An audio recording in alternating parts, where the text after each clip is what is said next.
Maayong gabi na sab kanatong tanan mga kaigsunan. Welcome again. Welcome sa ato ang Powerhouse meeting. Kini ang mapadayon nato nga panglimbasog aron lagi masangkapan ang matag usa kanato. So salamat sa Ginoo sa iyang pabor ug dugang grasya nga ginahatag kanato matag karon og unya kada adlaw aron makahimo ta sa pagpadayon sa ato mga buluhaton. Busa akong gi-welcome ang atong mga primary leaders, no? Congratulations diay sa atong mga primary leaders nga nakahimo na sa ilahang mga Thanksgiving, year-end Thanksgiving. Salamat sa inyong mga kinabuhi. Nakita nako ang kaibulungang butang nga gibuhat sa Dios sa inyong mga kinabuhi. How the Lord multiply all your effort. Salamat sa Ginoo sa iyahang pagkamatinud-anon. So, God bless you more. Mamunga pagyud ta. Muna kanunay ako ginaingon tungod lagi kay bisa nakita nato nga gina-bless ta ni Lord pero dili kita muundang. Mopadayon kita sa pag-abanti aron mokabig pagdaghang mga kalag-alang sa kahimayaan sa atong Ginoo.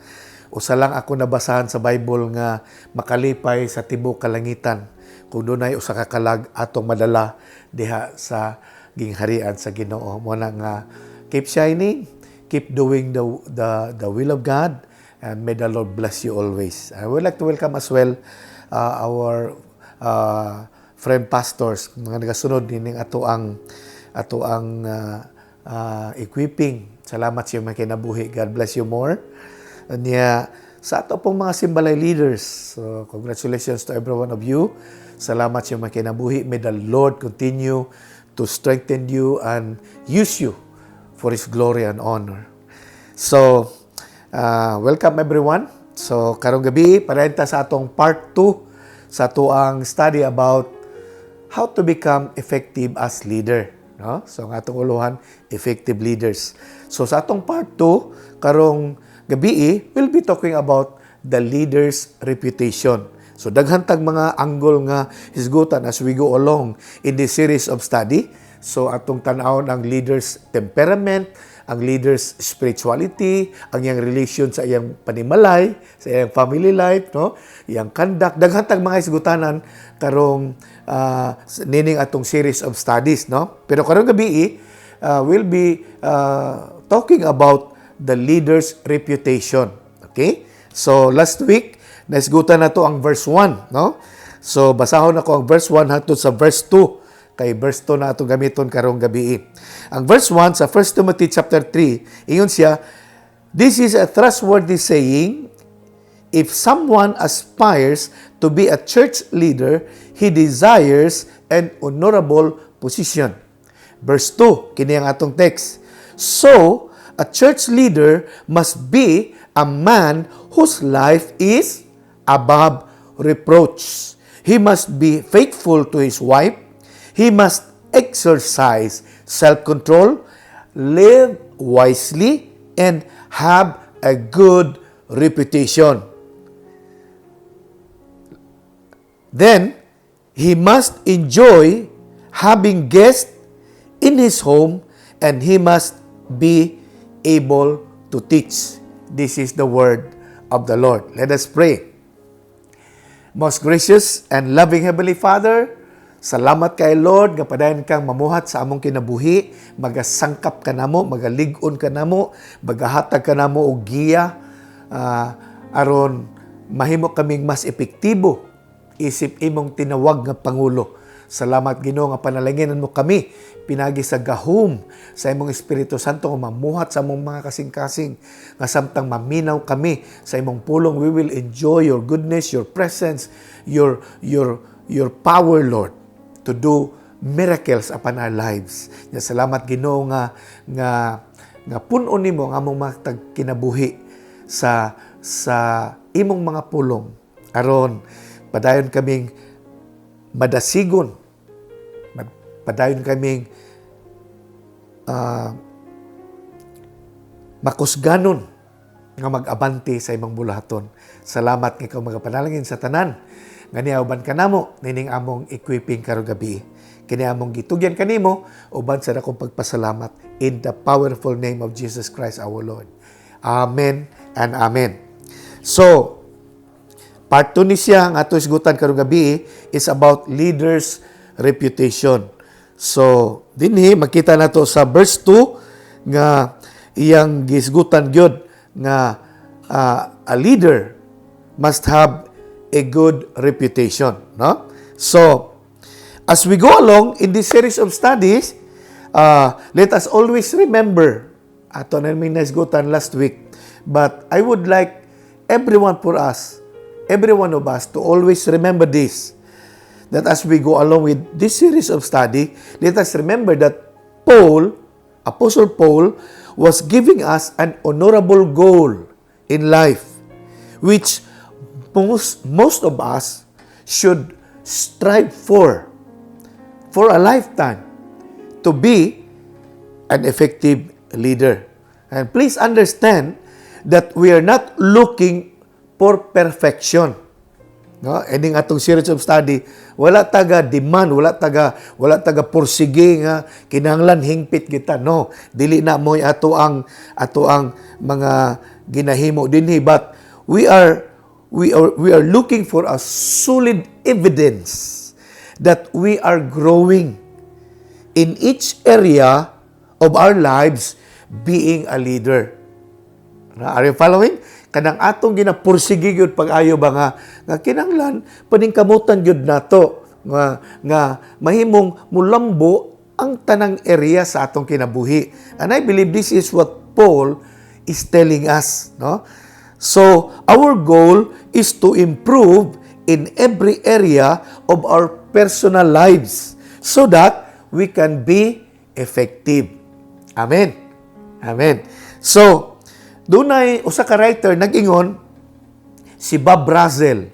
Ingon siya, leadership begins with who we are, not what we do. I will say it again. Ingon ni Bob Brazel, he said, leadership begins with who we are, not what we do. So, muna yung ingon nga, ang pagkapangulo, nagasugod ni kung kinsa ta. Kung kinsa ang atong kinabuhi, dili sa atong ginabuhat. Huh?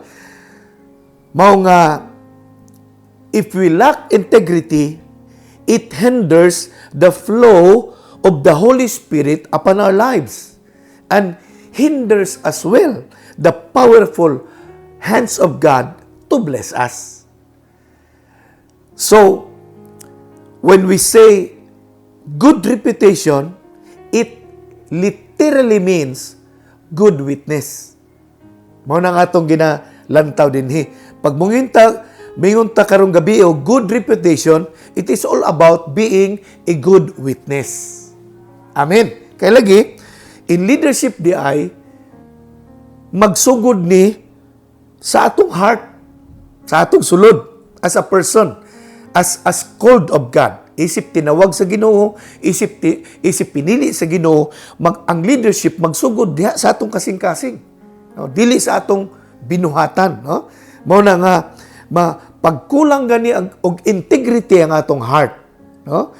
Pagkulang og kalig-on, pagkulang og maayong reputasyon ang atong kinabuhi, ang atong kasing-kasing, makahasol kini, makababag kini sa lihok sa Espiritu Santo sa atong kinabuhi. Unya makababag kini sa gamhanang kamot sa Ginoo nga mopanalangin sa atong kinabuhi. Muna kung sa diyang nagisgot ta og good reputation, it also means being a good witness. Amen. So paminaw pag-ayo na ini. Importante kayo ni masabtan nato. People that are not saved watch us as people of God all the time. Whether we are at home, whether we are in our work, in our job, whether we are in our business. Okay, mao man ang ato ang ginalihok kada adlaw. Either nata sa atong balay, nata sa atong trabahoan, nata sa atong mga negosyuhan, no? Nya kini ang importante kay masabtan nato. Nga kining mga tawo nga dili pa Kristiyano, kining mga tawo nga wala pa nag-alagad sa Ginoo, gatan-aw ni sa ato. sa tanang panahon. Gatanaw ni sa ato.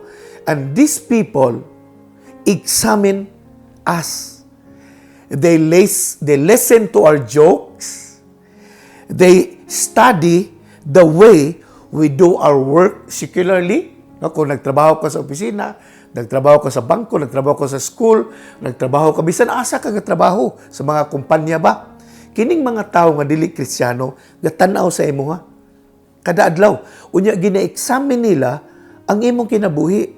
Ginaunsa nimo pagtrabaho ang imong tahas, no? And they take note on how you treat other people. Ginaobserbahan na nila. And then, niining mga pag-obserba nila sa atong mga kinabuhi Christians, maghimo sila og ilang mga konklusyon. Sumala silang naobserbahan ka nato. And if we are not careful as Christian, especially as leaders, if we are not careful, we might be surprised because their judgment, their conclusion about us is often extremely accurate. Oh. Mo na nga, pag mag-ingon kay tag, being a leader, we need a good reputation. It means we are a good witness. Kaya nga itong mga reputation, mo'y mag-witness sa ilaha. Sa mga dili Kristiyano. Mo na nga kada adlaw, ginaobserbahan ta nila. Ginatanaw nila unsa taga-atubang sa trabaho, ginaunsa na to pag-atiman ng uban, how we treat other people, no? How we make choices, even our jokes, kana mga komedya bitaw nato, ginatanaw na nila, no? Ginatanaw na sa mga tao. Gina-examine nila ang atong matag lakang kada adlaw. Unya, kung dili ta magbantay as Christians, especially as leaders, kung dili ta magbantay, maghimo na silang konklusyon sa ilang kaugalingon, kalabot sa ato. Unya, masurpresa ta sa ilang mga judgment, sa ilang mga konklusyon. Kay kasagaran sa ilang mga konklusyon, kalabot sa ato, tama. Ana siya. Mao nang magbantay ka ita, kay kung di ta magbantay, what will happen is, tungod sa atong mga dili mao nga kagawian sa kinabuhi, the church that we belong will be hurt. No? Masamaran ang simbahan nga atong giapilan. No? Ang gospel nga atong gi-share sa uban, ilarang katawan. Oh. Unya, ang ngalan sa atong Ginoo nga gialagaran, ilahang pasipalaan kung dili ta magbantay. No? Mao na nga, ang pangutana mao ni siya. What kind of witness we are? What kind of witness we are?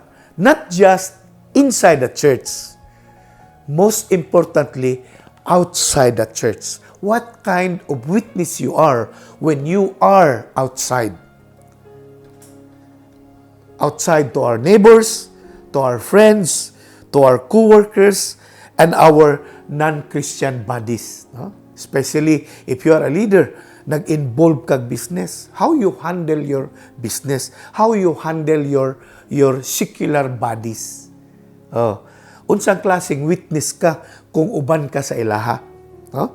Ikaduhang pangutana, would the unsaved friends be surprised or be pleased to discover that you are a church leader? Kanang imong mga secular nga amigo ba? Kanang imong mga silingan, kanang imong mga kaila sa gawas, no? Gawas sa simbahan. Kanang mga kaila nimong mga tao, kanang malipay ba sila o mas makurat sila sa dihang madiskubrihan nila nga, uy, leader di ay ka sa church. Unya inana ka. Ana bitaw? So, that's why we need to pray harder. Not only for ourselves, but for our leaders. Why? Because leaders are people like us. They are also tempted in many other ways. Amen.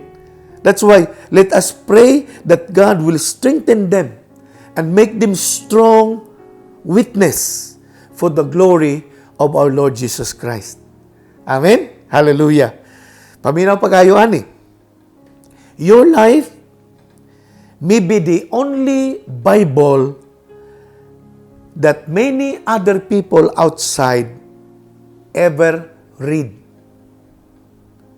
That's why when the Bible say good reputation, three things that I would want to share to you about this tonight. Ayaw gini kalimti ha.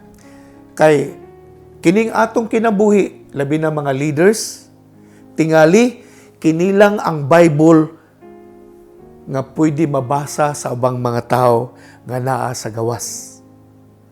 Mao na nga, kung doon na may usa ka butang nga importante kaayo nga atong tan-awon pag-ayo, personally, as leaders, kining atong reputasyon.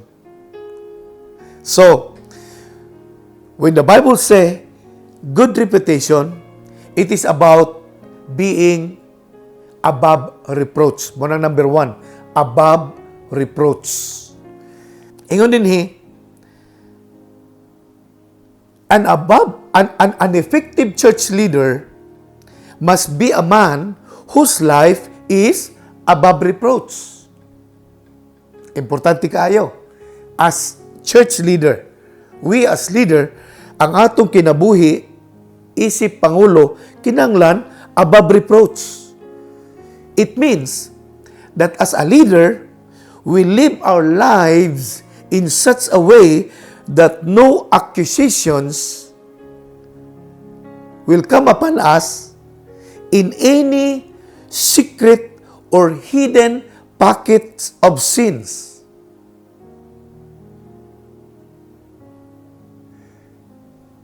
Think about that. Pag mag-ingon ta og above reproach, it means that our lives as leaders, kinanglan, walay makaakusa ka nato. Nga doon na tayo ginatago-tago. Nga sikrito, paborito. Ana bitaw, nga ginaingon sa uban.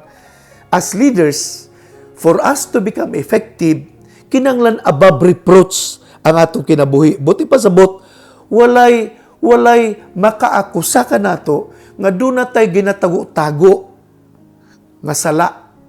Oh? Walay makaakusa, batok ka nato nga doon na tayo mga sikrito. Amen. Amen. Ang Living Bible, nagamit siya ani nga word. Ingon niya, a good man whose life cannot be spoken against.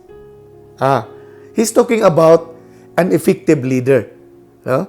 Ingon ang Living Bible, an effective leader is like a good man whose life cannot be spoken against. Kana bang ang kinabuhi sa epektibo nga leader, kanang walay tao nga makasulti batok kaniya. Walay tao makasulti ug unsa man nga pulong batok sa iya. It means that no charge could be brought against such leader inside or outside the church community. Mao na siyang effective leader. Kana bang walay sibisan kinsa nga pwede makaakusar sa iya diha sulod sa simbahan, labi na sa gawas sa simbahan. There must be nothing in our life that Satan or any unsaved person can criticize or attack us personally. Mao na siyang effective leader. Mao na pag ang leader di ay dili magbantay sa iyang reputasyon, daghang akusasyon mo abot sa iyang kinabuhi. And somehow, mao na siya magpugong sa iya nga nganong dili siya effective. No? Ang atong ginaisgutan nini para ikaw ako mahimo tang effective. Para kini mahitabo, kinanglan maayo ang atong reputasyon. Dili lang sulod sa simbahan, lakip sa gawas. No? So kung na nagisgutag, maayong reputasyon. Buti pasabot, maayo ta nga witness. Maayo ta nga testimony. Nga buti pasabot niini, nga walay tao nga pwede mo akusar sa atua, nga natay gitago-tago nga sala. Natay gitago-tago nga sikrito. Ana bitaw? Para walay lugar si Satanas, walay lugar bisan kinsang tao nga maka-criticize or maka-atake sa ato personally. Tungod anang mga ginatago-tago nato. Mao na nga, ang epektibo nga Pangulo, above reproach siya. Walay pwede musulti batok kaniya. So when the Bible said, above reproach, it means no questionable conduct. No secret sins. No deliberately unresolved conflicts. Ana siya? Pag mag-inguntag above reproach, buti pasabot, dili questionable ang atong gawi. Dili questionable ang atong batasan.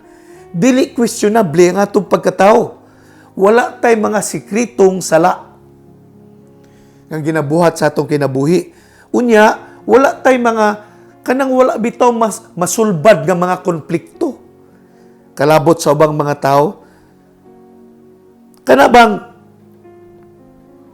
maminaw ta ani, mura tag makapangalot ba sa atong ulo, ha? Mao di na siyang above reproach? Yes. Oh. Now kini, mao ni siya ang makita nato nga giingon sa Bible, sa sulat ni Apostol Pablo, kag Timoteo, aron mahimong epektibo. Kaya lagi, sa panahon pagsulat ani, no, si Timothy, he is a young leader. Batanon siya nga leader. Unya, kinahanglan siya nga magiyahan para mahimo siyang epektibo. Nya tungod kay batanon si Timothy, naa pa ang kainit, no? Naa ang kainit kay batanon man, no? Naa ba ang kalayo siya ba sa pag-alagad sa Ginoo? Nya kinahanglan magiyahan nga apil di ay sa atong pagpangalagad sa Ginoo, being a leader, nga kinahanglan ang atong conduct, ang atong personalidad, no, ang atong kinaiya, importante kaayo nga mahimo siyang above reproach kanang walay ikasaway. No?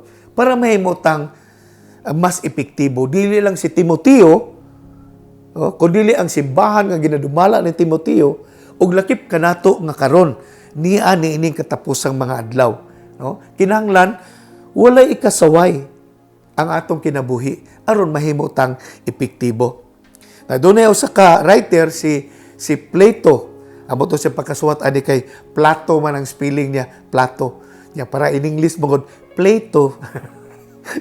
Nagingon siya, when men speak ill of you, live that nobody will believe them. Ingon ni Plato, ingon niya, kung doon ay tao musulti og pagdaot sa imuha, pag kinabuhi sa kinabuhi nga walay mutuo sa gisulti nila batok sa imuha. Mo ni buti pasabot, no? Kanabang ang buti pasabot ni Plato, kung doon ay mga tao nga gadaot sa imuha, pag kinabuhi ug matang sa kinabuhi nga ang mga tao nga makadungog sa ilaha nga nagdaot sa imuha, dili mo tuo sa ilaha. Kay sukwahi ang nakita sa imong kinabuhi. Pag naay tao musulti sa uban nga kana siya leader na sa church pero bakako na kayo. Ana bitaw, pag naay tao musulti batok sa imuha, mahitungod ni ana ang mga tao nga nakaila sa imuha tungod kay above reproach ang imong kinabuhi, dili mo tuo sa ilang istorya. Mo bitaw nga kung tutok kayo ta sa atong personal nga kinabuhi, no? Gapaningkamot ta uban sa grasya sa Ginoo nga mahanay ang atong kinabuhi, matarong ang atong kinabuhi bitaw nga kanang walay kasaway ang tao. Na bisag kung sa isulti nga negative sa uban, wala tay kahadlukan. Oh. Pero kung kita mismo, kabalutan nga natay sekreto, natay tinago, ang atong kinabuhi, hiwi, ay, pag makadungog tag na istorya diha, makulbaan ta, mahasol ta, maratol ta, kay kabalutan nga, natay sekreto niya, mayagyag man. Ano bitaw? Munang, na mga tao nga, kanang gabantay sila sa ilang reputasyon, unsay isulti sa uban. No? Munang concern kay sila sa ginaistorya sa uban. Igsoon, kung na ako'y kasulti, ayaw kahadlokan ng isulti sa uban. Ang atong kahadlokan, kung unsay isulti sa Dios batok sa ato. Amen. Amen. Kay kung doon na may una natong pahimutan sa atong kinabuhi, ang Ginoo. Kay kung ang Dios mahimuot sa atong kinabuhi, ang uban mahimuot sa ato. Amen. Muna nga, si Plato, nag-ingon siya, kung dunay magsulti ug maot batok sa imuha, pag kinabuhi, sa matang sa kinabuhi, nga ang mga tao nga ilang istoryahan, batok sa imo, dili mo tuho sa ilaha. Amen? Kapaminaw, ani. No man living is sinless.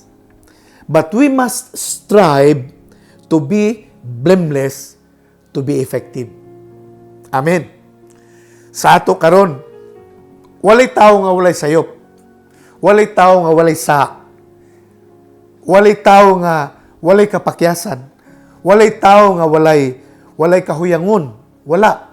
Walay tao nga walay sayop. Pero gapaning kamuta aron mahimong walay ikasaway sa atua. Kay lagi gusto nato mahimutang epektibo nga mga pangulo. Amen? Amen. Hallelujah. So, above reproach is not about perfection. It is about a model life of an effective leader that God expects from us. So, pag mag-ingon tag above reproach, it is not about perfection. It is not about being perfect. But it is about a model life. Above reproach is about a model life of an effective leader that the Lord expect from us.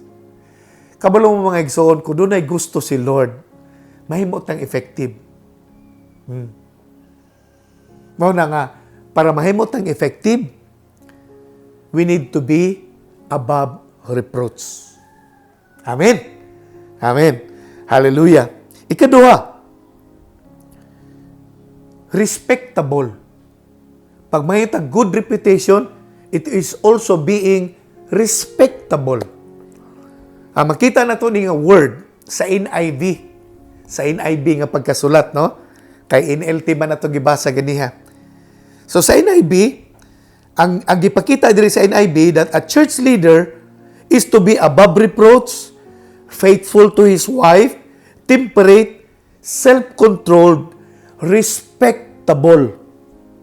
So, dinin ako gikuha ni siya nga word. It describes a leader whose life is well-ordered, well-arranged.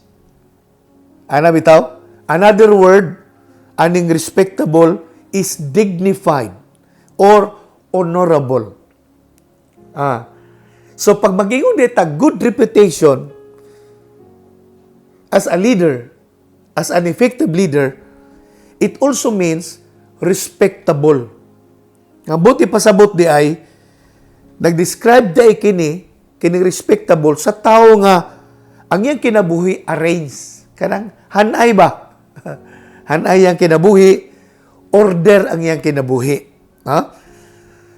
So, this quality of life, being respectable, is seen in a leader's outward behavior. Pag mangitag respectable, dili ang inside behavior ang ginalantaw niini ang atong outside behavior. Unsa may atong outside behavior? Unsay naglangkob niini? How we dress. Apil na siya kanang atong pagsinina, no? Our speech, kanang atong mga sinultihan, no? The way we relate to others, especially the opposite sex. Ano bitaw? Ang tao nga respectable, plastada siya. Dili siya libog og tirada. Dili siya samok bitaw nga tao. Ana, respectable siya, no? Hapsay siya, no? Usa sa akong ginatanaw nga sa simbahan kung pwede ko mo gamit og example bitaw nga makita nimo nga kanang respectable, pwede lang ka mo gamit ani si Tata Dinoyo. Lipayan niya. Kanang makita na ko si Tata ba, bisa siya kabatanon bitaw. Kanang respectable siya. Kanang order ang iyang life. Ang iyang manner magsulti, ang iyang manner magdress, ano bitaw? Respectable siya. Muna sa makaingon ko ba nga, ako, pastor ko, usahay matarog ang akong being respectable. Kaya usahay, mag-short naman ko. Bisa nasa ko maadto. Niya, usahay ang uban mo, pastor, ga-short naman ka. Lagi, maura mong gunin nga akong panglakaw. Pero, kanang, ako personally, komportable ko mag-short, murag hayahay ako pamati ba? Murag igangan ko magpantalon.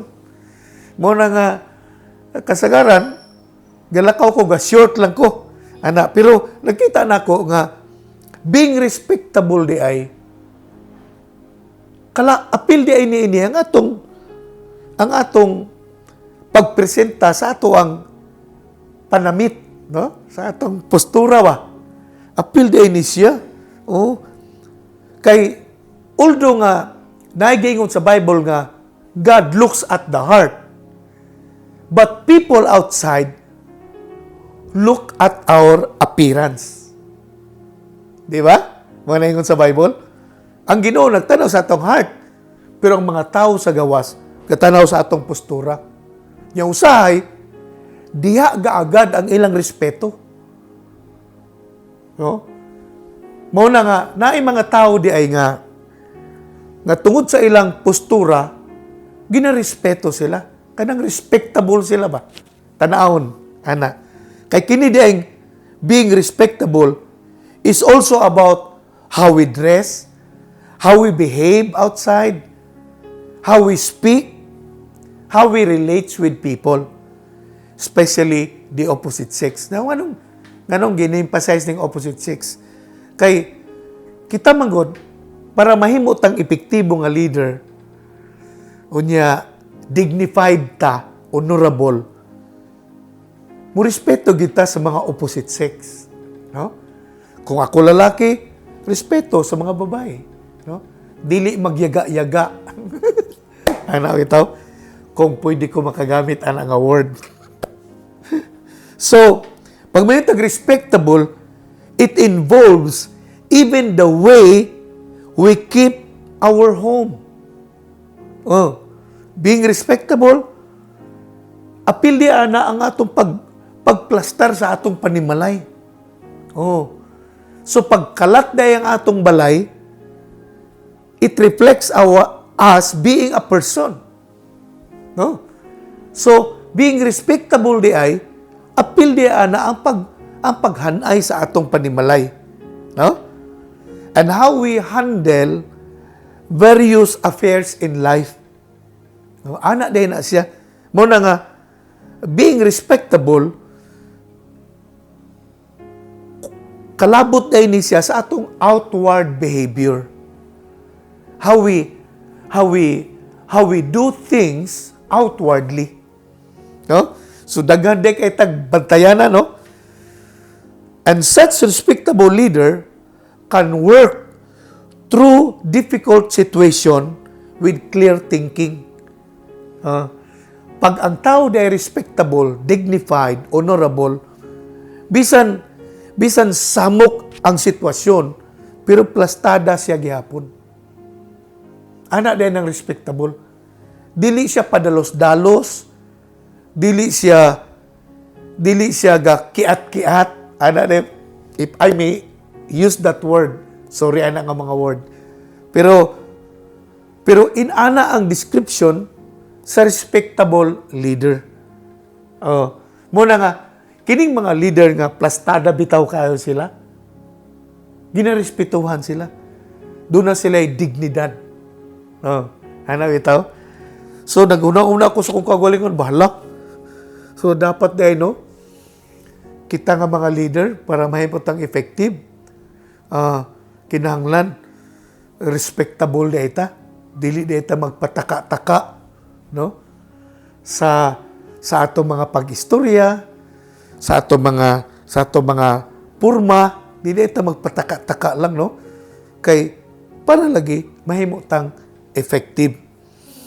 Doon na sa ka-verse din, sa Titus 2, verse 9. Ingon siya din, slaves must always obey their masters and do their best to please them.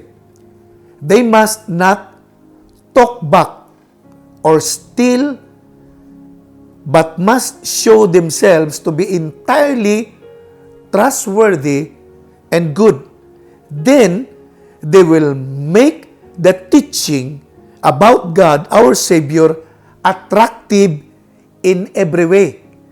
Now, please notice the word attractive.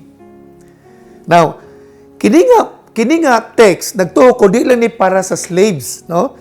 Kaya nagsugod bangod siya sa verse 9, slaves ang gisgutan, pero nagtuo ko, nga kini nga text, di lang ni para sa slaves, kundi para ni sa tanang Kristiyano, labi na kung ikaw, Pangulo. Hayungon niya din niyo, kining last nga sentence sa verse 10, then, they, kining mga tao sa gawas ba, then they make the teaching about God, our Savior, attractive in any way, in every way. Kana bang, kung kita trustworthy, kung kita good, kung kita respectable, we make the message, the Bible, the Word of God, attractive to other people outside. Muna ibutang ko ipasabot. Muna ako nasabtan, but ipasabot ani nga verse. When we leaders are respectable, we live in such a way that our lives beautifies the Word of God and make it attractive to outsiders.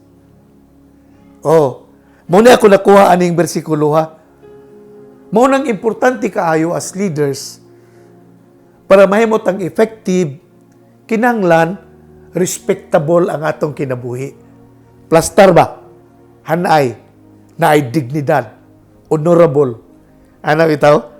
Kay di ay, kung kini mahitabo sa atong kinabuhi, we make the Word of God attractive to other people. Ana na siya. Amen. Mga nga, honorable, dignified, and respectable. Mao na siya ikaduha. Ikatulog isgutan din about good reputation is also being hospitable. Ikatulo ni siya. So being hospitable literally means lovers of stranger. Mao na siya ang hospitable. Lovers of strangers. In the early church,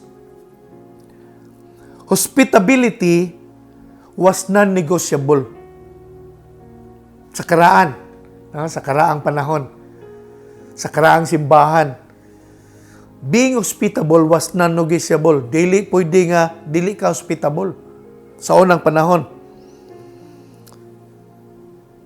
Tungod kay, sa unang manggod, ang simbahan, naamagod sa balay.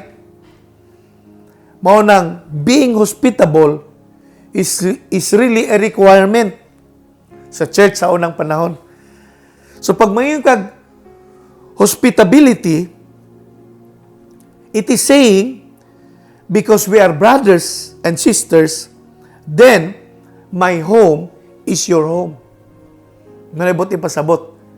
Pag mayroon kag hospitality, nagpasabot na tungod kay mga igsoon ta, tungod kay pamilya ta sa Ginoo, ang akong balay, pwede po inyong balay. Oh. Muna siyang hospitality.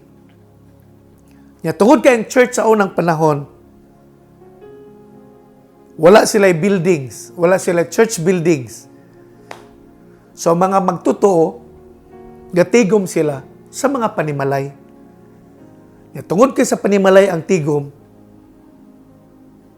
hospitality, being hospitable is very important. Mo din siya ang usa sa gitawag nato being having a good reputation. Mao din siya being hospitable. So, paminaw ani. To be hospitable is about your attitude towards others. An effective leader must be open and approachable. One who genuinely cares for others. Mao din na siyang hospitable. Para may butang effective, kinalan open ta sa uban. Approachable. Genuine ang atong pag-atiman o pagtagad sa uban. So ang pangutana, is your home open to others?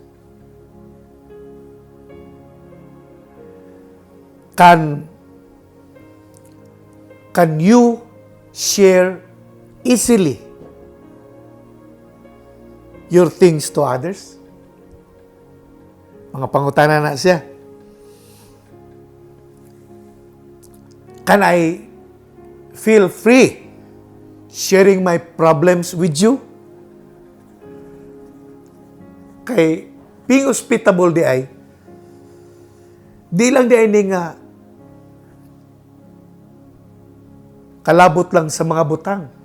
Pwede po ni kanabang hospitable ta sa mga problematic nga mga kaigsunan. Nga andam ta mo atiman, mo amuma, mo tagad sa ilang manginahanglan. Labi na sa mga problema. Muna sa pangutana, gawas nun ba ko nga makaduol sa imuha? Nga makashare sa akong problema? Ano ito? Part na siya being hospitable. Kaya, always remember this, leaders, that leadership begins with who we are, not what we do. And your life may be the only Bible that many people outside may ever read. And lack of our integrity can hinder our effectivity. Kaya, when the Bible said, an effective leader has a good reputation, it is about being above reproach, being respectable, and being hospitable. Having this together, they will establish a very high standard of personal conduct that will make us, you and me, more effective as leaders. Mao nga karong gabi, kung doon na may usa ka butang nga akong ginapray sa Ginoo, nga kita nga mga leader, tabangan ta sa Dios. Tabangan ta sa Ginoo nga makabaton kita og maayo nga reputasyon as leaders. Kana bang walay kasaway, respetado, unya hospitable. Kung kini nga mga kinaiya na kanato, taas ni siya nga standard sa kinabuhi nga mohimo nato nga mas epektibo. Muna akong prayer nga tabangan ta sa Ginoo ani nga area. Atong ginamdaman kanunay para mahimo tang epektibo nga pangulo, magsugod na sa atong sulod, sa atong pagkinabuhi. Akong pagampo nga ang Dios padayon magauban ka nato, magahatag ka nato kapasidad, magatabang sa ato ang mga kasing-kasing nga mas malig-on ta sa pag-asdan sa unahan, aron gamiton patag maayo sa Ginoo, aron mamunga patag maayo in the powerful name of Jesus Christ. Unya akong pagampo nga padlipdan ta sa Ginoo sa atong mga lakaw, sa atong mga buluhaton, and may the Lord continue to accelerate our fruitfulness so that one day heaven will rejoice with us. May the Lord bless you and keep you always. This I pray in Jesus' name. Amen and amen.